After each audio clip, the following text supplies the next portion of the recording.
কি নিষ্পাপ চেহারায় ঘুমিয়ে আছে। মিনিটে মিনিটে তার মধ্যে এক একটা রূপ খুঁজে পাচ্ছি আমি। কিন্তু এখন যেটা পেয়েছি সেটা তো 2 বছর আগের জাবের আমার। তার কাছে এসব ছবি কেন থাকবে? সকালেই না বলল আমাকে ছেড়ে তার ভালোবাসাকে আপন করে নেবে। একটা একটা করে সব ছবি দেখতে লাগলাম, কোথাও কিছু খুঁজে পাই কিনা। না, শেষ পর্যন্ত নিরাশ হলাম। ফোন রেখে দিব তখনই মনে হলো ক্যামেরার অ্যালবামটা দেখা বাকি। এরপর চিন্তা এলো এটাতে কিছু থাকতে পারে না, কারণ ওর ক্যামেরা দিয়ে তো আর আহানের সাথে আমি ছবি তুলিনি। তাও উৎসুক বশত এটাতে গেলাম। গিয়ে যা দেখলাম তা দেখার জন্য প্রথমত প্রস্তুত ছিলাম না। কালকে রাতে আমি যে বারান্দায় গ্রিলে ভর করে শুয়েছিলাম সেই অবস্থায় ছবি। তার মানে জাবের রাতে ওখানে গিয়েছিল, ঘুমন্ত অবস্থায় আমার ছবিও তুলেছে। মানে কি এসবের? আর একটু নিচে গেলাম, গিয়ে কিছু বার্থডে সেলিব্রিটির ছবি সামনে আসলো। সে ছবিগুলোতে টাচ করে আমি বড় রকম শক খেলাম। গত মাসে আমার যে জন্মদিন ছিল সেটা জাবের তার বন্ধুদের নিয়ে উদযাপন করেছে। পেছনে বড় করে একটা ব্যানারে লেখা, I want to get back you to soon, happy birthday to you Rita. এটা দেখে মুহূর্তে আমার অনুভূতি বদলে গেল। সে এখনও আমার জন্মদিন পালন করে, এত ভালোবাসে। এখন তো একটু আগে জাবেরের পলক্ষীন দৃষ্টি চোখে ভাসছে, সেটা ভাবতেই জানি কেমন লাগছে। কিভাবে সে তাকিয়েছিল, তার সে কি ঘোর লাগানো দৃষ্টি। অতঃপর ঘুম ঘুম চোখে বলা শেষ বাক্যটা, এত নেশা কেন? কেন জানি আমারও এখন তার দিকে তাকিয়ে থাকতে ইচ্ছে করছে। এত ভালোবেসে ছেলেটা, অথচ কিভাবে পারলো এমনটা করতে। সত্যি বুঝলাম না আমার সাথে এমন নাটক সিনেমা করার কি দরকার ছিল। অদ্ভুত মানুষ। আমাকে আধা রাত বাইরে রেখেছে, সকালে কয়েকবার ধমকি শুনিয়েছে। এদিকে তলে তলে কত আবেগ তার। তার দিকে তাকিয়ে মনে মনে বললাম, তুমি গোপনে ভালোবাসবা আর উপরে আমাকে কষ্ট দিবা, তার হবে না বাপু। এবার আমি নাটক শুরু করব, আজ ঘুম ভাঙুক। তারপর সাহস করে জাবেরের মেসেঞ্জারে ঢুকলাম। প্রথমে অবন্তিকা শ্রেয়া প্রোফাইল দেখে বুঝলাম কালকে বউ সেজে আসা জাবেরের দ্বিতীয় প্রেমিকা। কিন্তু ভিতরে গিয়ে দেখলাম তুই টোকারি কথাবার্তা। শেষ টেক্সট মেয়েটার ছিল, তুই পারস রে ভাই, এত সুন্দর ভোরে কেমনে বাইরে রাখলি?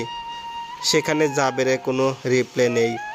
এটা দেখে বুঝলাম আম্মুর কথাই ঠিক, তার সাথে কোনো সম্পর্ক ছিল না, যেটা করছে আমাকে রাগাতে। কিন্তু এমনটা করে আমাকে দূরে সরালো কেন?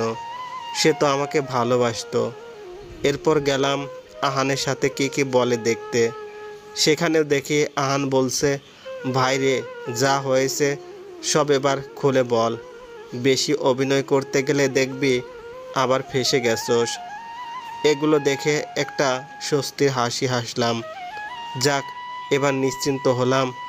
তারপর চুপচাপ শাড়ি বদলে স্বাভাবিক হয়ে আমার ফোনে সব কিছুর প্রমাণ রেখে তার মোবাইলটা তার জায়গায় রেখে জাবেরের পাশেই গুটি মেরে আমিও ঘুমালাম।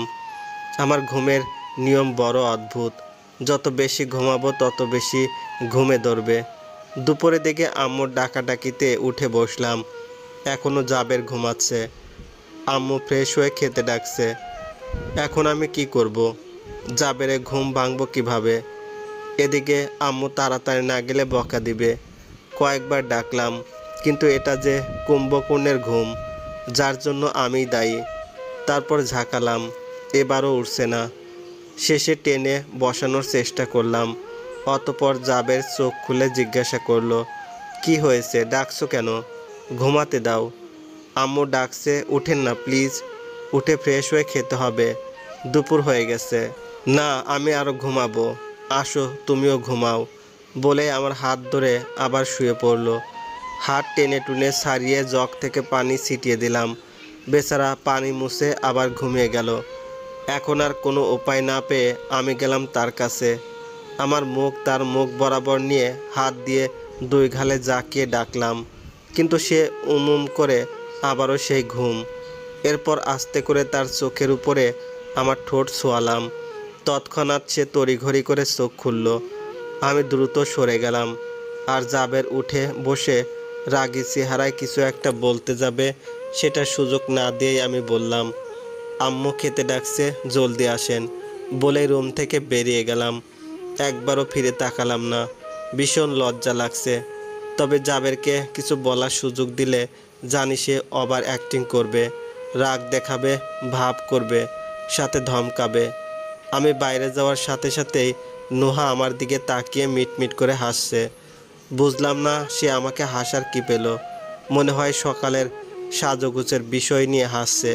সে কি জানি কি ভাবছে। হাসুক, আমার কি।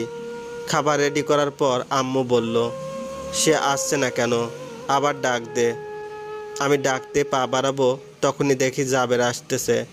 তাকে দেখেই চোখ ফিরিয়ে নিলাম। কেমন জানি লাগছে। আচ্ছা, তাকে দেখার পর এখন এমন লাগছে কেন? বহুদিন পরে এমন অনুভূতি। ভেবেছিলাম তার প্রতি কখনোই আমার ভালো লাগা ফিরে আসবে না, কিন্তু এত তাড়াতাড়ি এতটা পরিবর্তন আশা করিনি। মন এত নড়ে চড়ে কেন? তারপর খাবার বাড়লাম। জাবের এসে চেয়ার টেনে বসেই আমার দিকে তাকালো। আমি সেটা বুঝেও পাত্তা দিলাম না। দুজনেই চুপচাপ খেয়ে নিলাম। আমার আগে আগে জাবের রুমে চলে গেল। আমি ইচ্ছে করে একটু দেরি করে গেলাম। গিয়ে দেখলাম সে এক ধ্যানে কিছু ভাবছে। আমাকে দেখেই বলে উঠল, কিছু মনে করো না, একটা প্রশ্ন করি। আচ্ছা, তোমার কখনো এমন হয় দিনের বেলা ঘুমের মধ্যে স্বপ্নকে বাস্তব বাস্তব লাগে? ওর কথা শুনে আমার মাথায় এলো, আমি যে সকালে ঘুমের ওষুধ খাওয়ালাম, তার আগে শাড়ি পরে তাকে তাক লাগিয়ে দিলাম, সেটাকে সে এখন স্বপ্ন ভাবছে। তার মানে অতিরিক্ত ঘুমের জন্য এর আগের বাস্তবতাটাকে গুলিয়ে ফেলেছে। আমিও তাকে বুঝতে না দিয়ে বললাম, হ্যাঁ, এমন হয়তো। যেমন আপনি কাউকে স্বপ্নে দেখলেন, সেটা ঘুম থেকে উঠে মনে হবে সত্যি সে এখানে এসেছিল, কিংবা কিছু বলেছে। আসলে কেউ আসেনি, কিন্তু স্বপ্নটা এত নিখুঁত ছিল আপনার সেটাকে বাস্তব মনে হবে। ও আচ্ছা, আর প্রশ্নটা জরুরি ছিল তাই করেছি, এতে অন্য কিছু ভেবো না। আর ঘুম ভাঙানোর জন্য ঘুমন্ত মানুষের সাথে সুযোগ পেয়ে উল্টাপাল্টা কিছু করলে ভালো হবে না। প্রথমবার তাই কিছু বলিনি। শোনো, আমার কাছে কিন্তু তোমার আর আহানের ভাইরে ভাই, থামেন, অনেক হয়েছে। কাকে দেখাবেন? বাবাকে, মাকে, বাসার সব আত্মীয়কে? যান যান, দেখিয়ে দেন, দেখি কি করতে পারেন। বারবার একটা পাইছে, বলে আমি বারান্দায় চলে গেলাম। খুব হাসি পাচ্ছে আমার। জাবের তো জানে না আমি যে তার সব ঢংই ধরে ফেলেছি। বারান্দায় গিয়েই একটা ফেক আইডি খুললাম, সাথে ইন্টারনেট থেকে একটা সুন্দরী মেয়ের ছবি ডাউনলোড দিলাম। আইডি খুলে সেটা যে নতুন আইডি তা বোঝা না যাওয়ার জন্য আইডিতে লক দিলাম। এরপর জাবেরকে রিকোয়েস্ট পাঠালাম। আর প্রোফাইলে কোনো পোস্টই রাখলাম না, জাস্ট প্রোফাইল, সেটাও অনলি মি করা। আর প্রোফাইল লক হলে ভিতরে কি আছে না আছে সেটা তো আজ করা যায় না, তাই অ্যাকসেপ্ট করার সম্ভাবনা আছে। 2 মিনিটের মধ্যে দেখি অ্যাকসেপ্ট করে ফেলেছে। আমি একটু উকি দিয়ে দেখলাম জাবের ফোন টিপছে। ভাবলাম নিজে থেকে মেসেজ দিব কিনা, কিন্তু রিকোয়েস্ট দেওয়ার সাথে সাথে মেসেজ দিল, বুঝে ফেলতে পারে। তাই ভাবতে লাগলাম কি করা যায়। তার টাইমলাইন অনেক দিন যাবৎ দেখা হয় না, দেখতে লাগলাম, কিন্তু সেখানে বিরহের কিছু শেয়ার পোস্ট ছাড়া কিছুই নেই। তার টাইমলাইন ঘোরাঘুরি শেষে রুমে চলে যাব, তখনই দেখি সে মাই ডেতে কী জানি পোস্ট করেছে। সেটা তাড়াতাড়ি সিন করলাম। ডেটা এমন ছিল, আজকের মতো স্বপ্ন প্রতিদিন দেখা হতো যদি। আমি মনে মনে ভাবলাম, পাইছি সুযোগ।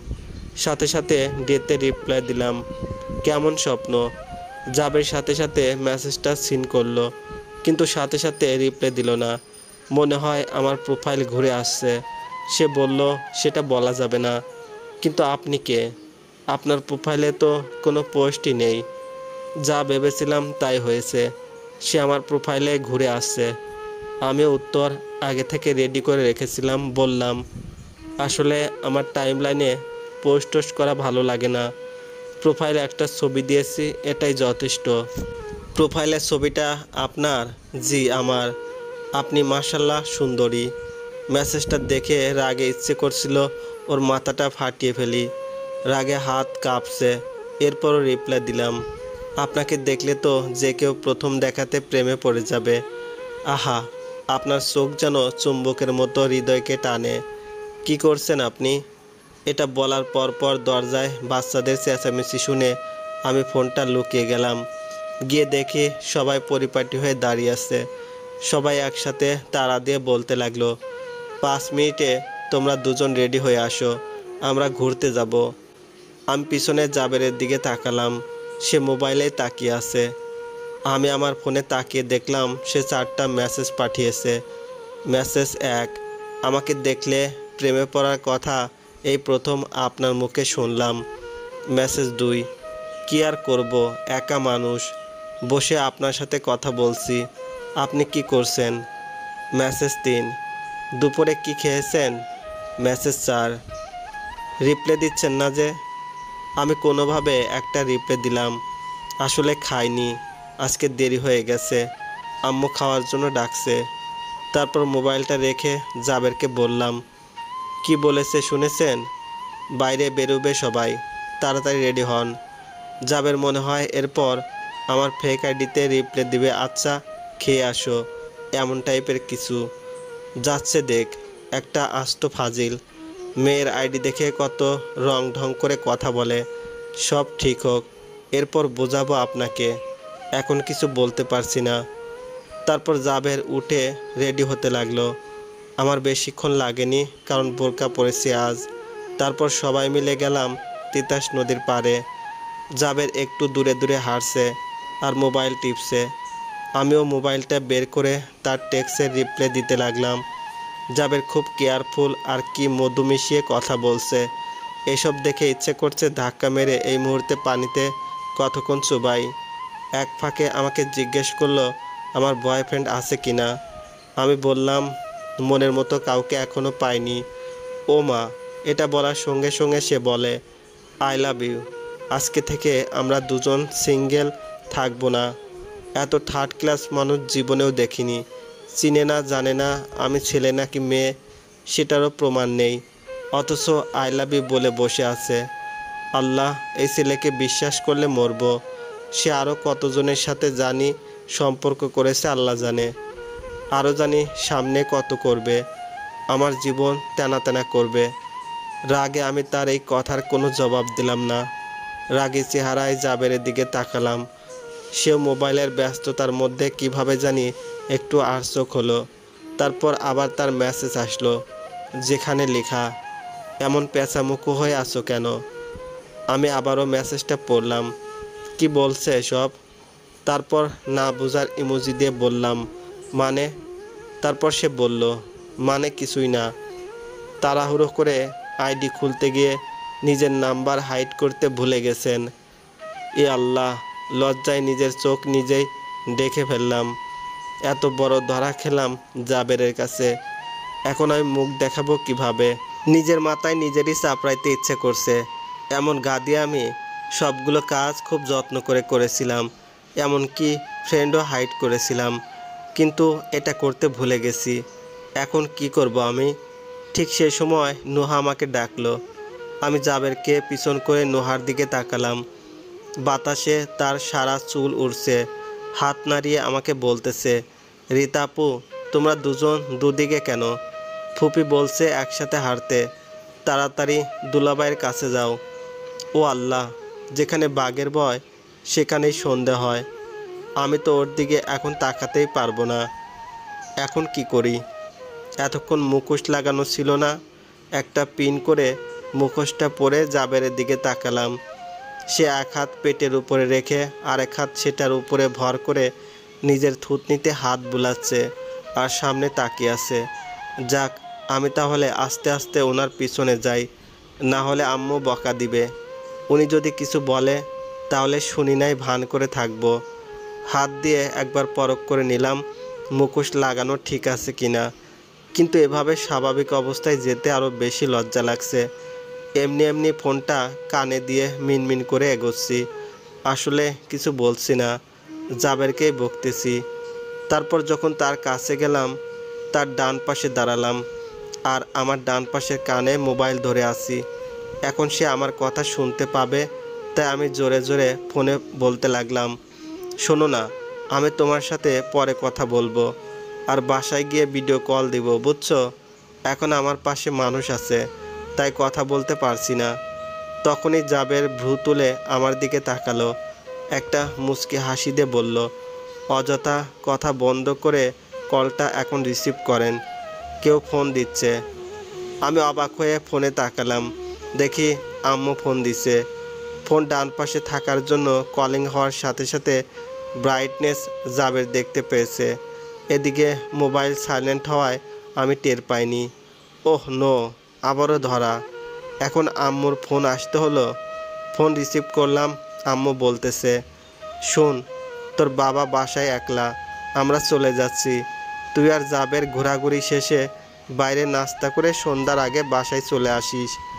মা, আমরা এখনই চলে যাব। মা, শুনো শোনো। ধ্যাত, কেটে দিল। আমার পক্ষে তার সাথে থাকা মোটেও সম্ভব না। সে এত সুন্দর করে আমার সাথে কতগুলো গেম খেললো। বিয়ের দিন আমাকে এত প্রেশার দিয়েছে যে আমি বেহুশ ছিলাম, অথচ আমি কিছু করার আগেই ধরা খাই। আমার মাথায় কি গোবর!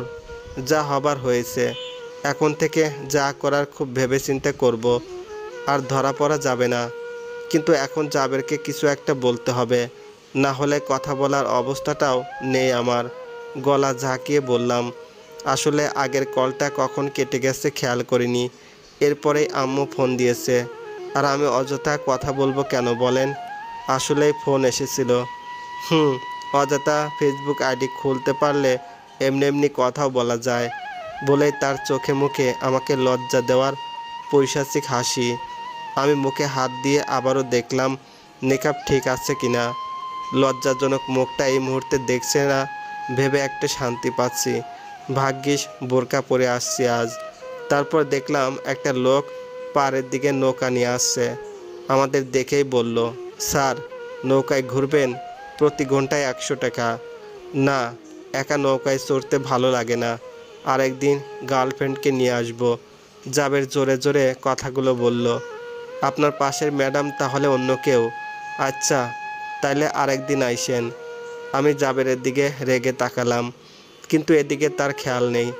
আমি তখন মাঝিকে ডাকলাম, এদিকে আসেন, আমি একা ঘুরবো। আমার ঘোরার ইচ্ছা ছিল না, ওর এমন কথায় বাধ্য হয়েছি। আমি নৌকায় পা দেওয়ার পর নৌকা চালক আবারও জাবেরের দিকে তাকিয়ে বলল, স্যার, আইসা পড়েন। আরে না, আপনি একাই চলেন, পরপুরুষের সাথে আমি যাব না। আমি মাঝিকে বললাম। আমার এই কথা শেষ না হতেই জাবের ঢালু বেয়ে নেমে একদম নৌকা এসে সুন্দর জায়গাটায় আসন পেতে বসে পড়েছে। আমি লোকটার দিকে তাকিয়ে বললাম, এটা কি হলো? জাবের আগে আগে ছাতাটাও দখল করে নিল। এরপর বলল, এটা আপনার নামে দলিল করা নৌকা না।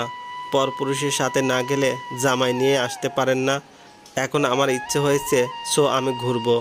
আপনার ভালো না লাগলে চলে যেতে পারেন। জাবের মাঝিকে লক্ষ্য করে বলল, এই ভাই, আপনি চালান। এসব মিসকো টাইপ মানুষদের পরবর্তীতে আর তুলবেন না, এদের সাথে কোনো কথা বলতে নেই। এই আমি আপনার আগে এসেছি, ওকে? আপনাকে বলছিল, কিন্তু আপনি আসেননি। আমি আসার পরে আসলেন কেন?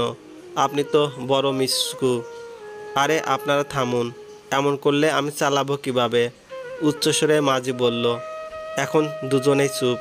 বিকেলের রোদের উত্তাপটা গায়ে লাগছে না, কারণ এদিকে এমনিতেই প্রচুর বাতাস, এখন আবার চলমান অবস্থা, তাই আরও জোরালো ঝাপটা। জাবেরকে পিছু করে আমি প্রকৃতি উপভোগ করছি। আজকে অন্যরকম একটা ভালো লাগা কাজ করছে। দুজনেই দুজনকে পছন্দ করি, কিন্তু কেউ কাউকে বুঝতে দেই না। শুধু শুধু ঝগড়া করছি। করব না তো কি করব? সেই তো ইচ্ছে করে করে আমার সাথে লাগছে, কিন্তু আমি তাকে এখনও একটা থাবড় দিতে পারলাম না। উল্টো ধরা খেয়ে নিজেই শরম পাই। এক পর্যায়ে গিয়ে আমি মুখোশটা খুললাম, হাত বাড়িয়ে পানি ছোঁয়ার চেষ্টা। ছোট ছোট ফেনা ফুল ধরতে আর একটু হাত দূরে হাত বাড়াচ্ছি, আর একটু হলে ধরে ফেলবো। একটা ফুলে তখনই পিছন থেকে আওয়াজ আসলো, রিতা, আস্তে, তুমি সাঁতার জানো না। আমি হাঁ করে ওর দিকে তাকালাম। নৌকার বইটা ছেড়ে লোকটাও জাবেরের দিকে অবাক হয়ে কতক্ষণ তাকিয়ে রইল। তারপর বলল, আজকাল মানুষের মতিগতি বুঝি না। স্যার ম্যাডামরে আগে থেকেই চেনেন, অথচ এতক্ষণ ঝগড়া করলেন। আমি চিন্তা করছিলাম দুজন দুজনের চিনেন না। যেভাবে ঝগড়া শুরু করছেন আমি বিপদে পড়ি কিনা। যাক, নিশ্চিন্ত হলাম। জাবের থতমত খেয়ে বসলো। মনে হচ্ছে সে অজান্তেই কথাটা বলে ফেলেছে, ভেবেছে আমি পড়ে যাব কিনা। আমি হেসে বললাম, মামা আপনি পাড়ের দিকে যান, আমরা আর ঘুরবো না। আর ওনাকে বলেন আমাকে নিয়ে দরদ করতে হবে না, আমি ছোট বাচ্চা না যে পড়ে যাব। আমি টাকা না দিয়ে চুপচাপ নেমে গেলাম। নেমে পাড়ে দাঁড়ালাম আর দেখলাম লোকটা জাবেরকে জিজ্ঞাসা করছে, উনি আপনার কি হয়? জাবের কানের কাছে গিয়ে যেন কি বলল সেটা শুনতে পাইনি, কিন্তু আমরা চলে আসার সময় লোকটা পিছন থেকে জোরে বলতেছে, স্যার ম্যাডামের যেদিন রাগ থাকবে না সেদিন আবার আইসেন। বুঝতে পারলাম সে ওনাকে আমার পরিচয় বউ হিসেবেই দিয়েছে। একটা ক্যাফের দিকে যাচ্ছি দুজন।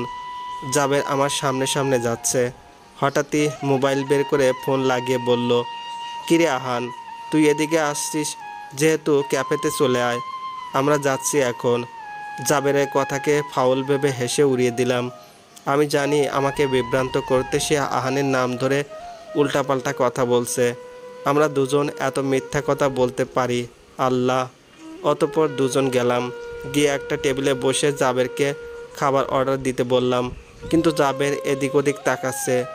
হঠাৎই চিৎকার করে বলে উঠল, ওরে বন্ধু, তুই এসেছিস? কালকে তো রাত হয়েছিল বলে তোরা সবাই চলে গিয়েছিলি। যাক, ভাবিনি আজ এভাবে দেখা হবে। আয় আয় বস, তোর অপেক্ষা করছিলাম বলে এখনও খাবার অর্ডার করিনি। আমি তাকিয়ে আছি শুধু। আহান সত্যি সত্যি এসে পড়েছে। ওহো, মাথা আবার ভনভন করছে। সারাদিনে এত সুন্দর অনুভূতি আমার এক মুহূর্তে বিষাদের রূপ নিয়েছে।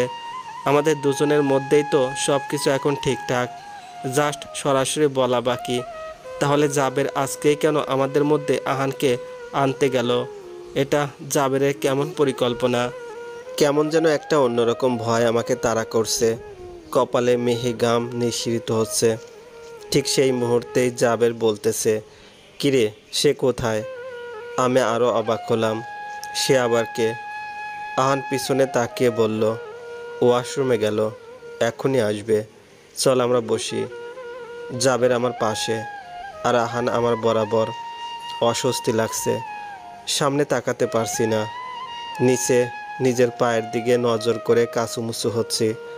হঠাৎ একটা পরিচিত কণ্ঠস্বর শুনে লাফিয়ে উঠলাম, কারণ এই কণ্ঠটা আমি কাল শুনেছি।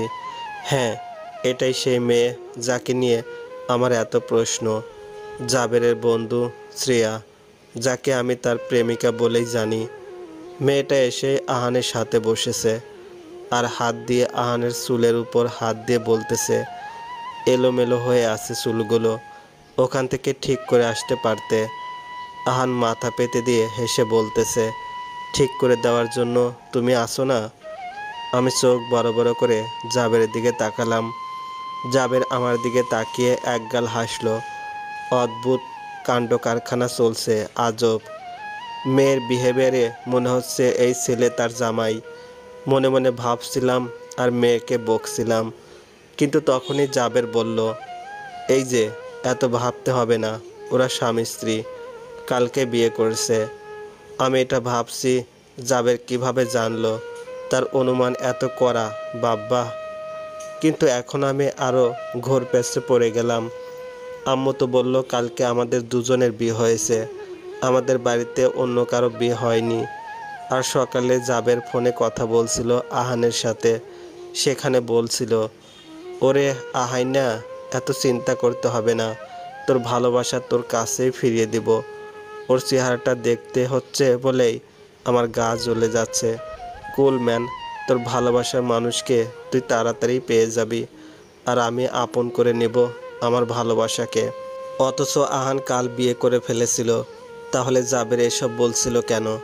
সে সময় আমার চিন্তার বাঁধ ভেঙে আহান বলে উঠল, রিতা, তোমাকে কিছু বলা হয়নি, আমরা দুজন দুজনকে বহু আগ থেকে ভালোবাসি। কাল আমার আর জাবেরের সিদ্ধান্তে এসব হয়েছে। তবে আমরা কাজী অফিসে বিয়ে করেছি। তুমি জানোই আমি বাবার এক ছেলে। বাবা আমার বিয়ে ঠিক করেছে তার এক নিকট আত্মীয়র সাথে। এদিকে আমি আমার ভালোবাসাকে হারাতে চলেছিলাম। তখন জাবের বলল সিয়ার মা মানে জাবেরের খালাকে জাবের ম্যানেজ করতে পারবে। আমি যেন আপাতত বিয়েটা করে ফেলি। আর আমার বাবা বিয়ে করে বউ নিয়ে গেলে আর কিছু বলতে পারবে না। আর সিয়ার পরিবারে তার বড় বোন আমাদের ব্যাপারে জানে। আর কেউ কিছু আঁচ করতে পারবে না, কারণ শ্রেয়া চাকরির জন্য এখানে একা বাসা নিয়ে থাকে। আমি কালকে আমার মাকেও জানিয়েছি। মা বলেছে কয়েকদিন দুজন এখানেই থাকতে। বাবার রাগ কমলে তারপর শ্রেয়াকে আমাদের বাড়িতে বরণ করে নিবে। এতটুকু বলে আহান চেয়ার দিকে তাকালো। দুজনের মুখে মিষ্টি একটা হাসি। বাহ, দুজনকে সত্যি কি সুন্দর মানিয়েছে। মাথা থেকে পাথর সরল। যাক, এই বিষয়টা ক্লিয়ার হলাম। কিন্তু আহান যদি শ্রেয়াকে অনেক দিন ধরে ভালোবেসে থাকে, সে অনেক দিন তো কম হলেও বছরখানেক হবে। কিন্তু তার সাথে আমার কথা বন্ধ হয়েছে মাস 5 আগে। আমার সাথে সম্পর্ক থাকাকালীন সে শ্রেয়াকে ভালোবাসতো। কিভাবে এত নিখুঁত অ্যাক্টিং করে আহান আর জাবের। আমি জাবেরের হাস্যোজ্জ্বল মুখটার দিকে তাকালাম। বহুদিন হয়ে গেছে তাকে এভাবে দেখা হয়নি আমার। জাবের এই মুহূর্তে প্রচুর হাসতেছে। এত হাসছে কেন? আহান জাবেরকে লক্ষ্য করে বলল, কিরে, এবার তুই তো কিছু বল। আমি কি বলবো? তুই বলতে থাক, আমি একটু আসছি, তোরা খাওয়া শুরু কর। বলেই জাবের বেরিয়ে গেল। আহান খুব বিনয়ী সুরে বলে উঠল, রিতা, আমাকে তুমি ক্ষমা করে দিও। আমি তোমার সাথে অন্যায় করেছি। তবে তুমিও তো আমাকে ভালোবাসোনি। তুমি আমাকে কখনোই ফোন দিতে না। কিন্তু যেদিন জাবের শ্রেয়াকে নিয়ে ছবি পাঠাতো, সেদিন তুমি আমাকে ফোন দিয়ে ঘুরতে যেতে বলতে। আমার শত কাজ থাকলেও তুমি মানতে না। এরপর জাবের এসব বন্ধ করে দিল, আর তুমিও যোগাযোগ বন্ধ করে দিলে। প্রথম দিকে আমি সত্যি তোমাকে ভালোবেসে ফেলেছিলাম। আর শ্রেয়া তো জাবেরের ছোটোবেলার সঙ্গী, তাই সে জাবেরের সব কিছুই জানে। তোমার সাথে প্রথম কয়েক মাস রিলেশনে আমি বুঝতে পেরেছি আসলে কোনো একটা রহস্য আছে। না হলে তুমি এমনিতে কোনো কেয়ার করো না, অথচ এক একদিন খুব পাগল পাগল হয়ে যাও আমাকে নিয়ে ঘুরতে যেতে। এরপর সেখানে গিয়ে কথা নেই, একটু হাসি খুশি অনুভূতি নেই। যতক্ষণ থাকো ছবি তুলতে ব্যস্ত থাকো, এরপর চলে যাও। এটা নিয়ে আমি ডিপ্রেশনে ছিলাম। তখন শ্রেয়ার সাথে আমার যোগাযোগ হয়, বন্ধুত্ব হয়। তারপর তোমার ব্যাপারে সব আমাকে জানায়। শ্রেয়াকে জাবের বলেছিল আমাকে তার ব্যাপারে জানাতে। এদিকে এটাও বলেছে তুমি যেন কিছু বুঝতে না পারো। শ্রেয়ার সাথে সবসময় এসব ব্যাপার নিয়ে কথা হতে হতে কোনো এক সময় আমরা দুজন দুজনের প্রেমে পড়ে যাই। সব কিছু ঠিক ছিল, শুধু জাবের আর তুমি ছিটকে ছিলে। আর বাস্তবতা ছিল অভিনয়। জাবের শ্রেয়াকে নিয়ে অভিনয় করতে, আর আমি তোমাকে নিয়ে। আমরা তিনজন বিষয়টা জানলে একমাত্র তুমি জানতে না। আমি একটা দীর্ঘশ্বাস ফেলে মাথা ঝাঁকিয়ে বললাম, জাবের আমাকে ছেড়ে গেল কেন? আমি তো বিচ্ছেদের কথা বলিনি। সেই প্রথম আমার কাছে নতুন সম্পর্কের জন্য দোয়া চেয়েছে। এসব কি তাহলে? কেন এমন করলো? যদি ভালোবেসে থাকে কেন ইচ্ছে করে দূরে সরে গেল? এতক্ষণ আহান কথা বলছিল, এখন শ্রেয়া আমার হাতের উপর হাত রেখে বলল, শোনো বোন, ভুল বুঝো না। ভুল বোঝাবুঝির পালা অনেক দূর এগিয়েছে। জাবেরের এটাই ভুল ছিল। সে কেন এমন করলো? আসলে তোমার সাথে তার তখন প্রায় ঝগড়া হতো। তার একটা কারণ, সে তোমাকে সময় দেয় না। কারণ সে তখন ক্যারিয়ার নিয়ে ভাবতো কিভাবে নিজেকে সফল করবে, আর তোমার বাবার কাছে নিজেকে যোগ্য দাবি করতে পারবে। চাকরির পড়া, ইন্টারভিউ, আরও নানা সমস্যার ভিতরে থাকতো। কিন্তু তুমি পাগলাটে ছিলে সাধারণ বিষয় নিয়ে তাকে সন্দেহ করতে, রাগারাগি করতে। এক পর্যায়ে সে ভেবেছিল তোমার সাথে বছরখানেক যোগাযোগ বন্ধ করে নিজেকে গড়বে, যার জন্য সে মিথ্যা অভিনয় আমাকে নিয়ে শুরু করেছিল। জাবের ভাবেনি তুমি দ্বিতীয়বার আবার সম্পর্কে জড়াবে। সেটা জানার পরে সে একদম ভেঙে পড়ে। তারপর আমাকে দিয়ে আহানের সাথে কথা বলায়। এরপর যখন জানতে পারে তুমি আহানের প্রতি উদাসীন, তখন সে নিশ্চিন্ত হয়। কারণ তুমি জাবেরকে ঘৃণা করলেও নতুন করে সত্যিকার অর্থে আর কাউকে ভালোবাসোনি। দেখো, তোমার জন্য সে আজ ভালো একটা চাকরি করছে, যার কারণে তোমার বাবা স্বাচ্ছন্দ্যে তোমাদের বিয়ে দিতে রাজি হয়েছে। দেখলে না, আংটি পরানোর কথা ছিল, কিন্তু জাবের জেদ ধরেছে সেদিনই বিয়ে করবে। আর সেদিনই তোমার বাবা রাজি হলো। কারণটা ছিল তার যোগ্যতা, বুঝলে? আর জাবেরের ভয় ছিল তুমি যদি পরবর্তীতে বিয়েটা না করো কিংবা কোনো ঝামেলায় সে তোমাকে হারিয়ে ফেলে, তাই বিয়েটা করেই ছাড়লো। এসব শুনতে শুনতে অজান্তে চোখ বেয়ে পানি পড়তে লাগলো। এই মানুষটাকে আমি কিভাবে এতদিন ঘৃণা করে এসেছি, যে কিনা আমাকে পাওয়ার জন্য এত কিছু করলো। অভিমানী সুর নিয়ে বললাম, এত ভালোবাসলে আমার সাথে এত নাটক করলো কেন? কি দরকার ছিল এসবের? সরাসরি বললে হতো না? এইটুকুই বলেই ফুপিয়ে কেঁদে উঠলাম। শ্রেয়া চেয়ার থেকে উঠে আমার মাথায় হাত বুলিয়ে বলল, সে খুব খারাপ। না হলে বিয়ের রাতে কেউ বউকে বাইরে রাখে? কিন্তু মজার কথা হলো সেও তোমার সাথে বাইরেই ছিল। তুমি নাকি ঘুমিয়েছিলে। মানে জাবের সত্যি বাইরে ছিল? হ্যাঁ সত্যি। আসলে 2 বছরে এত বেশি বেশি অভিনয় করেছে, যার জন্য হঠাৎ এত কিছু বলা তার পক্ষে সম্ভব ছিল না। কি করবে সে ভেবে অস্থির ছিল। আমরা দুজন খুব করে বলেছি ক্ষমা চেয়ে নিতে, কিন্তু সে এতটাই লজ্জিত, তার দ্বারা এটা হবে না। এরপর আমরা বলেছিলাম আমরাই তোমাকে সব জানাবো, একটা দিন অপেক্ষা করতে। অতপর আজ সব বলতে পেরে ভালো লাগছে। আমি মাথা তুলে শ্রেয়ার দিকে তাকালাম। শ্রেয়া আমাকে আশ্বস্ত করে খেতে বলল। আমি তখন আহান আর শ্রেয়াকে উদ্দেশ্য করে বললাম, সব কিছুর সমাধান হওয়ার আগে জাবেরকে একটা ধাক্কা খাওয়ানো দরকার।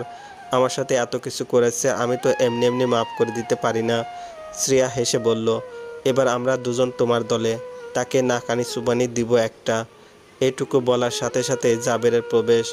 জাবের শ্রেয়ার দিকে তাকিয়ে বলে, এখনও খাওয়া শুরু করলি না? সন্ধ্যা হয়ে যাচ্ছে তো। আর কি জানি বললি, কাকে নাকানি চুবানি দিবি তুই? আরে এসব আমাদের কথা, তোর শুনতে হবে না। বস শুরু কর। আমি প্রচণ্ড অভিমান নিয়ে আসি এখন। এতদিন ঘৃণা থেকে রাগ ছিল, আর এখন ভালোবাসা থেকে অভিমান। জাবের দিকে না তাকিয়ে খেতে শুরু করলাম। শ্রেয়া আহানকে খাইয়ে দিচ্ছে। জাবের 2-3 বার আমার দিকে তাকিয়েছে, কিন্তু আমি পাত্তা দেইনি। শেষ পর্যন্ত জাবের বলেই ফেললো, আহান তুই কি লাকি রে। আমার ভালোবাসার মানুষটা এখানে থাকলে আমাকেও নিজে নিজে খেতে হতো না। আমি জাবেরের দিকে তাকিয়ে আহান আর সিয়ার দিকে তাকালাম। ওরা হেসে ফেললো। জাবের এখনও কেন এসব বলছে আল্লাহ জানে। মনে হয় বলতে বলতে অভ্যেস হয়ে গেছে, আর ছাড়াতে পারবে না।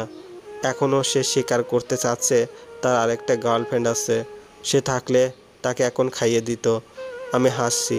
তখনই পায়ের উপর একটা আলতো স্পর্শ। এতটাই ভয় পেয়ে গেলাম আমার হাত থেকে চামচটা পড়ে গেল। নিচে তাকিয়ে দেখি শ্রেয়া আহান জায়গা মতো আছে। তাহলে এই কাজটা কে যে করেছে আমি বুঝতে পারছি।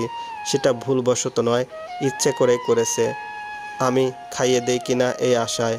কিন্তু না, আমি তো নাছর বান্দা। তোমাকে আগে শিক্ষা দিব, এরপর সব। খাওয়া দাওয়া শেষে বিদায় জানিয়ে আমরা বাসার দিকে রওনা দিলাম। আসার সময় বাবার গাড়ি করে এসেছি, যদিও বেশি দূরে না, কিন্তু সেটা দিয়ে মা এবং বাকিরা চলে গেছে। এখন আমাদের রিক্সা করে যেতে হবে। সন্ধ্যা নেমে গেছে, চারপাশ আস্তে আস্তে অন্ধকার হয়ে গেছে। চারদিকে বৈদ্যুতিক আলো জ্বলে উঠেছে। কি ঝলমলে পরিবেশ, সাথে আমার মনটাও। আমার পাশে আমার জাবের বারবার ঘেঁষে বসতে চাচ্ছে, কিন্তু আমি দূরে সরে যাচ্ছি। তার হাত আমার হাত একসাথ, কিন্তু দুজনেই দুজনকে ছুঁয়ে দেওয়া বারণ। দুটো মনে দুই রকমের সংকোচন। সে সাহস পাচ্ছে না, আর আমি চাচ্ছি না, কিন্তু ইচ্ছেটা যেন বাদ মানছে না। আচ্ছা, একটু ছুঁয়ে দিলে কি আমার ভিতরে লালিত অভিমানটা হালকা হয়ে যাবে? তাকে তো একটা না একটা শিক্ষা দেওয়া উচিত। আজ পর্যন্ত সে আমাকে কত শতবার বোকা বানিয়েছে, তার অভিনয়ে আমাকে পরাজিত করেছে, অথচ আমি একবারও তার কাছে জিততে পারলাম না। পরাজয়টা সব সময় আমার ছিল, কিন্তু সত্যি কি সব কিছুর জন্য আজ আমি পরাজিত, নাকি সব পরাজয় মিলিয়ে আজ আমি বিজয়ী? এই যে এই একটা মানুষ আমার, শুধুই আমার। জাবেরের দিকে তাকিয়ে আছি, আর সে অন্যদিকে তাকিয়ে আছে। বাতাসে তার চোখ ভাঁজ করে মিরমির করে তাকিয়ে আছে। চুলগুলো উল্টো দিকে লেপ্টে যাচ্ছে। সত্যি এই মানুষটা শুধু আমারই থাকবে। আমি নিচে তাকালাম। আমার কনিষ্ঠ আঙ্গুল তার কনিষ্ঠ আঙ্গুলের সাথে ছুঁই ছুঁই প্রায়। ইচ্ছে করে আমি শেষ পর্যন্ত সেই আঙ্গুলটা উপরে ছুঁয়েই ফেললাম। তারপর সেটা যে ইচ্ছে করে রেখেছি তা যেন বুঝতে না পারে, তার জন্য আমি নড়ে চড়ে বললাম, আপনি বাড়িতে যাবেন কখন? ঠিক তখন জাবের তার পুরোটা হাত আমার হাতের উপর রাখলো। হয়তো বুঝে গেছে কাজটা ইচ্ছে করে করেছি, কিংবা তার মধ্যে প্রচণ্ড আকুলতা বিরাজ করছিল হাতটা ধরার, তাই সুযোগ পেয়ে সেটাকে হাতছাড়া করেনি। আর জাবের ভালো করে জানে আমি তার ব্যাপারে সব কিছু জেনে গেছি। শ্রেয়া আর আহানকে সে এখানে এনেছিল শুধুমাত্র আমাকে সব জানানোর জন্য। কিন্তু আমি যে সব কিছু জানি সেটা বুঝতে দিচ্ছি না আপাতত। জাবের আমার হাতের সব আঙ্গুলের ভাঁজে নিজের হাতটা গুটিয়ে শক্ত করে ধরে বলল, বাড়িতে যাচ্ছি না আপাতত, একসাথে অনুষ্ঠানের পরে বউকে নিয়ে যাব। আমি প্রথমত তার হাতের দিকে খেয়াল করলাম, পরবর্তীতে খেয়াল করলাম এবার জায়গা মতো এসেছে। বউকে নিয়ে যাবে সেটা ওর মুখ থেকে বের হয়েছে, মানে সে হয়তো বুঝতে পারছে আমার কোনো অভিযোগ নেই, কিন্তু সেটা তো ভাবতে দেওয়া যাবে না, এত সহজ হলে হবে না। আমি আমার হাতটা ছিটকে সরিয়ে নিলাম। জাবের অবাক হয়ে আমার দিকে তাকালো। আমি রাগী চেহারায় বললাম, আপনি তাড়াতাড়ি আমাদের বাসা থেকে যান, বিরক্ত লাগছে। আর আমি বাবাকে বুঝিয়ে বলবো, সমস্যা নাই, আপনার গার্লফ্রেন্ড আছে, তাকে বিয়ে না করলে কিভাবে হবে বলেন? আর আমারও বয়ফ্রেন্ড আছে, আপনি বিদায় হলে আমি বাবাকে সুন্দর মতো সব বলতে পারবো। তখন বাবা বাধ্য হয়ে আমার ভালোবাসাকে মানতে হবে। আর হ্যাঁ, আপনার ফেসবুক অ্যাকাউন্ট খুলেছিলাম সব কিছু জানানোর জন্য, কিন্তু বলা হয়নি, বরং উল্টো কাণ্ড কারখানা হয়ে গেল, তার জন্য দুঃখিত। খুব তাড়াতাড়ি আমার ভালোবাসার সাথে আপনাকে পরিচয় করিয়ে দিব। আমার কথা শুনে জাবের চোখ বড় করে আমার দিকে তাকিয়ে রইল, তারপর হু হু করে হেসে উঠল। হেসে হেসে যাচ্ছে এক নাগারে। আজব, হাসির কি বলেছি, নাকি বুঝে গেছে আমি মিথ্যা মিথ্যা বলছি? ওরে কি জব্দ করার কোনো ওয়ে নাই? সে এত এত মিথ্যা বলেছে, এখন তার কাছে সব কিছুকেই মিথ্যা মনে হবে। না, কিছু একটা ব্যবস্থা করা লাগবে। বাসায় পৌঁছে জাবের কিছুক্ষণ বিশ্রাম নিয়ে আমাকে বলল, ছাদে যাবে? আমি মুখ বাঁকিয়ে বললাম, আপনার সাথে ছাদে যেতে আমার বয়েই গেছে, আমার কাজ আছে। জাবের একা একা চলে গেল। আমার ইচ্ছে করছে যেতে, কিন্তু যাওয়া যাবে না। আজকে অতীতের যত স্মৃতি ছিল সবগুলো নাড়া দিলাম। হঠাৎ করে তখন একটা চিঠি দেখে আমি তাড়াতাড়ি সেটা হাতে নিয়ে খুললাম। জাবেরের দেওয়া প্রথম চিঠি। 4 বছর আগে যখন সে আমাদের বাড়িতে এসেছিল, আর আমি তখন থেকেই তাকে ভালো লাগার ইঙ্গিত দিতাম, কিন্তু সে পাত্তা দিত না। অতঃপর 10ম দিন আমি কালো একটা ড্রেস পরে তার সামনে দিয়ে হাঁটাহাঁটি করছিলাম, তখন সে আমার দিকে তাকিয়েছিল। এর কিছুক্ষণ পরেই সে আমাকে এই চিঠিটা দিয়েছিল, আর তখনই জেনেছিলাম তার প্রিয় রং কালো। পরবর্তীতে জেনেছিলাম সে আমাকে তখনই ভালোবেসে ফেলে। যদিও এরপর কিছুদিন লুকোচুরি প্রেম চলেছিল, কিন্তু পরবর্তীতে আমাদের ভালোবাসার জানান মনের সব রকম অনুভূতির প্রকাশ হয়েছিল। তবে দুটো মনের মিল হয়েছে সেদিনই। দিনটা আমার কাছে সবচেয়ে খুশির ছিল। চিঠিতে লিখেছিল, রিতা, 10 দিন হয়ে গেছে, অথচ আমি তোমার দিকে একবারও মনোযোগ দিয়ে তাকাইনি। আজকে শুধুমাত্র কালো রংটার জন্য আমি তোমাকে খেয়াল করলাম। তোমার কাজল কালো চোখ দুটো প্রেমে পড়ার জন্য যথেষ্ট। প্লিজ আমার সামনে এসো না, আর পাগল হয়ে যাব। তার চিঠিটার দিকে খেয়াল করে দেখলাম সেই তারিখটা আগামীকাল 4 বছর পূর্ণ হবে। ও শিট, এটা আগামীকালই কেন হতে হলো? 2 দিন পরেও তো হতে পারতো। তারপর আরও অনেকগুলো পুরনো জিনিস পেলাম। এগুলো আগে রোজ দেখতাম, তার প্রতিটা লেখার উপরে হাত বোলাতাম, বুকে জড়িয়ে কত রাতে ঘুমিয়ে পড়তাম। কিন্তু 2 বছর ধরে এগুলো দেখা হয় না, মনে ছিল না চিঠিগুলোর কথা। আজ আবার সব কিছু জেগে উঠল। আমি তখনই শ্রেয়ার সাথে কথা বললাম। তারপর দুজন জাবেরকে জাস্ট একটা মোটামুটি ধাক্কা দেওয়ার পরিকল্পনা করলাম। শ্রেয়ার দেওয়া আইডিয়াটা মন্দ না, কিন্তু আমি শ্রেয়াকে বললাম, জাবের আর আমার জীবনের আগামীকাল একটা স্পেশাল দিন, যেটা আমি অনেক দিন পরে সেলিব্রেট করতে চাই। কিন্তু এখন তো এটা সম্ভব হচ্ছে না। যদি সেলিব্রেটই করি তাহলে আমাদের পরিকল্পনা বৃথা। কিন্তু পরিকল্পনা বৃথা হওয়া যাবে না। অথচ কালকের দিনটা আমাদের জীবনের সেরা একটা দিন। কি করব বলো দেখি? শ্রেয়া তারপর আরেকটা আইডিয়া দিল, যেটা শুনে আশ্বস্ত হলাম। যাক, মেয়েটার অনেক বুদ্ধি, তাই তো এতদিন জাবের আমাকে নাকে দড়ি বেঁধে ঘুরিয়েছে। সব শ্রেয়ার দেওয়া পরিকল্পনা ছিল। মেয়েটার বুদ্ধির প্রশংসা করতে হবে। এদিকে আমার কথা মতো শ্রেয়া জাবেরকে ফোন করে বলেছে, জাবের, তুই তো বলেছিলি রিতাকে সব কিছু বলতে, কিন্তু সব কিছু বলার পরে সে সেগুলোকে একদম সিরিয়াসভাবে নেয়নি, কারণ ওর নাকি বয়ফ্রেন্ড আছে। তার পক্ষে তোর সাথে সংসার করা সম্ভব না, আর সে তোকে বিশ্বাস করে না। আমি অনেকবার বলেছি তোর কোনো গার্লফ্রেন্ড নেই, তুই রিতাকে ভালোবাসিস, কিন্তু রিতা এসব কথা বিশ্বাস করে না। আর রিতা বলেছে তোর সাথে কাল রিতার চূড়ান্ত কথোপকথন হবে, আর তার বয়ফ্রেন্ডের সাথে তোকে পরিচয় করিয়ে দিবে। চলে আসিস সময় মতো। আমি জানি এবার জাবের অবিশ্বাস করার কোনো পর্যায় নেই, আর আমি রিকশায় শেষ সময় যে ব্যবহার করেছি এটাও এখন তার মাথায় কড়া নাড়বে। তার ভয়াবহ অবস্থাটা দেখতে মন চাচ্ছে। আমাকে তো এত কষ্ট দেওয়ার ঠেলা এবার বুঝুক। আমি ফোন হাতে নিয়ে সিঁড়ির কাছ থেকে কথা বলা শুরু করলাম। ছাদের লাইট অফ, অথচ চাঁদের আলোয় কত আলোকিত হয়ে আছে। আমি অনেক দিন হলো রাতের বেলা ছাদে আসি না। আমি বরাবরই ভীতু একটা মানুষ। আজকে জাবের আছে বলে আসছি। আমাকে দেখে জাবের চোখ মুখ মুছে তাকালো। আমি তাকে না দেখার ভান করলাম। আমি ফোন কানে এমনি এমনি বলছি, শোনো, কালকে তুমি নীল পাঞ্জাবি পরে আসবা, কারণ তোমাকে নীল রঙে ভীষণ মানায়। তোমাকে সবার চেয়ে সুন্দর লাগতে হবে। আর আমি এমনিতেও জানি আমার বয়ফ্রেন্ড পৃথিবীর সবচেয়ে স্মার্ট ছেলেটা। এর মধ্যে জাবের বলল, রিতা, তোমার সাথে আমার কথা আছে। আমি মোবাইলটা কান থেকে সরিয়ে বললাম, ও আপনি তো ছাদে আসছেন, আমার খেয়াল ছিল না। আমি কথা বলতেছি, এখন কিছু শুনতে পারবো না বলে আমি আরও কিছু কথা বলতে বলতে নেমে গেলাম। যতক্ষণ জাবের শুনতে পাবে ততক্ষণ বক বক করে রুমে এসে একা একাই হাসতে লাগলাম। বিকেলে এমনি এমনি কথা বলে ধরা পড়ে গেছিলাম। অবশ্য এখন জাবের ভাববে বিকেলে সত্যি আমি কথা বলছিলাম। আর ওই ফোন কেটে যাওয়ার এক ফাঁকে আম্মুর ফোন আসছিল। আর তখন সে জানতো আমার জীবনে কেউ নেই, কিন্তু এখন তো জানতে পেরেছে কেউ আছে। তাহলে সব কিছুতেও এখন তার মাইন্ড অন্যরকম হবে। খাবার দাবার শেষ হলো, কিন্তু এর ভিতর আমি জাবের দিকে ইচ্ছে করেই তাকাইনি। সে একটু জলুক পুরুক। রুমে গিয়ে তার আগেই আমি গিয়ে শুয়ে পড়লাম। যদিও আজকে আমার চোখে ঘুম নেই, শুধু ভাবছি কালকে কিভাবে শুরু করব। তবে শ্রেয়া সব ম্যানেজ করবে, এই জন্য আমি নিশ্চিন্ত। জাবের অনেকক্ষণ সোফায় বসে রইল। সে আমাকে কিছু বলতে চায়, কিন্তু আমি তাকে পিছন দিয়ে ঘুমের ভান করে শুয়ে আছি। আজকে কিছু শোনা যাবে না। যদি ইমোশনাল কিছু বলে আমি এখনই ইমপ্রেস হয়ে যাব, আর আমার কালকের পরিকল্পনা কোনোটাই সফল হবে না। জাবেরের কোনো সারা শব্দ নেই। ঘন্টা 2 চলে গেল নীরবতা। হঠাৎ জাবের ফোনে ভাঙ্গা গলায় বলতেছে, বাবা, আমি কালকে বিকেলে চলে আসব। ওপাশ থেকে কি বলছে তা শুনতে পাচ্ছি না, কিন্তু জাবের বলতেছে, অফিস তো ছুটি, কিন্তু আমার ভালো লাগছে না এখানে। মাকে দাও, মার সাথে আমার কথা আছে। তারপর একটু নীরবতা। হয়তো শ্বশুর আব্বা কিছু বলতেছে, যার জবাবে জাবের বলল, আরে বাবা, কিছুই হয়নি।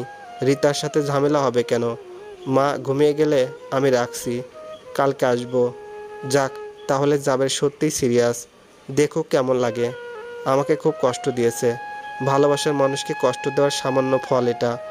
জাবেরের বাড়িতে চলে যেতে ইচ্ছে করছে, আর আমার তো মরে যেতে ইচ্ছে করছিল। কত কষ্টই না আমাকে দিল। এর মধ্যে কখন ঘুমিয়ে গেলাম খেয়াল নেই। পরের দিন সকালে উঠে দেখলাম জাবের সোফাতে ঘুমিয়ে আছে, ঘাড় বাঁকা হয়ে আছে। ঘুম থেকে উঠে শিওর ঘাড় নাড়াতে পারবে না।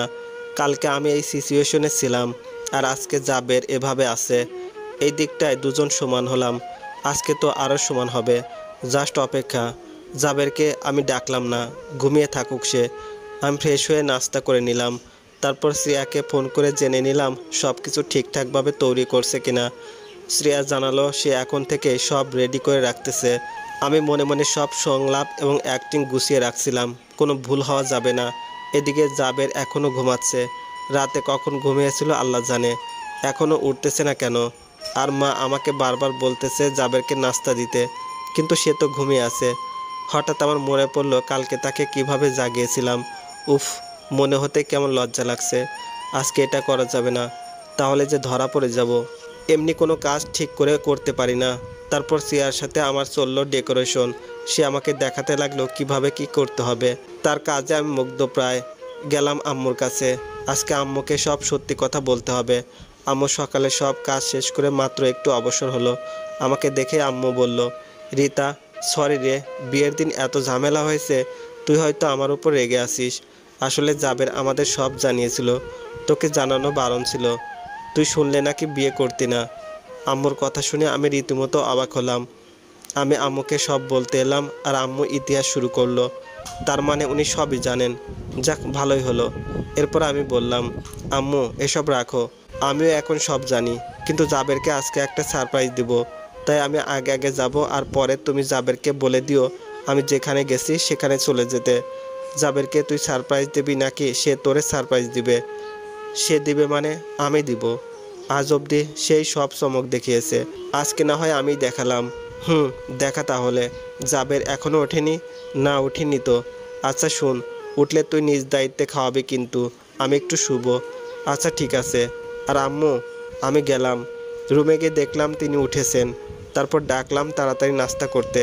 সেও চুপচাপ খেয়ে রুমে চলে আসলো। আর আমি গোসল করতে গেলাম। এসে দেখলাম জাবের রুমে নেই। আমার টেবিলের উপর একটা চিরকুট। আমি চারপাশে তাকিয়ে দেখলাম না, তাকে কোথাও দেখা যাচ্ছে না। আস্তে করে চিরকুটটা খুললাম। সেখানে লেখা, আমার চত্বরে আসবে একটু। জাবের পুরনো প্রেমে ফিরতে চাচ্ছে, কারণ প্রেমের প্রথম দিকে সেখানে বসে আমরা গল্প করতাম, কিন্তু এখন তো যাওয়া যাবে না।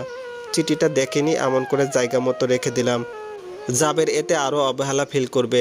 তারপর তাড়াতাড়ি রেডি হয়ে রওনা দিলাম। যাওয়ার আগে আম্মুকে ঠিকানা দিয়ে বললাম জাবের রুমে আসলে যেন তাকে সেখানে যেতে বলে। বাড়ির সামনে দিয়ে গেলে জাবের দেখবে, তাই রান্নাঘর দিয়ে পিছন দরজা মাধ্যম বের হলাম। গিয়ে সেখানে আহানকে দেখলাম। আমাকে দেখে ইশারা করলো সব কিছু ঠিকঠাক আছে। শ্রেয়া ওইদিকে সব তৈরি করেছে, কোনো সমস্যা নাই। তারপর একজন নীল পাঞ্জাবিওয়ালাকে পাশাপাশি বসিয়ে অপেক্ষা করতে লাগলাম জাবের কখন আসে। এই লোককে আহানি ভাড়া করে এনেছে। এর মধ্যে আহান একবার জাবেরকে ফোন দিয়েছে। জাবের বলেছে তারা আসতে আধা ঘন্টা লাগবে। যাক, অপেক্ষা চলছে। হঠাৎই দেখলাম জাবের আসছে। সেও আজ নীল পাঞ্জাবি পরেছে। আমি জাবেরের দিকে তাকিয়ে আমার পাশের ছেলেটার দিকে তাকালাম। ধ্যাত, জাবেরের দিকে তাকিয়ে এখন ওর দিকে তাকাতে ইচ্ছে করছে না, কিন্তু তাকাতে হবে মাস্ট। আমি ছেলেটার দিকে তাকিয়েই বললাম, অ্যাক্টিং শুরু করেন। ছেলেটা আমার কথা মতো বলতে শুরু করলো, এই বেবি, তোমার এক্স বয়ফ্রেন্ড সে আসছে না কেন? আর কতক্ষণ বসে থাকবো? আমার অধৈর্য লাগছে।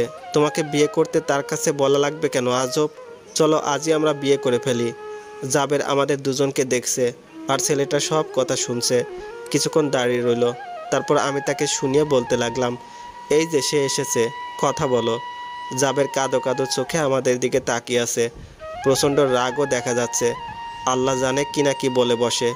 তবে তাকে দেখে আমার ভীষণ হাসি পাচ্ছে।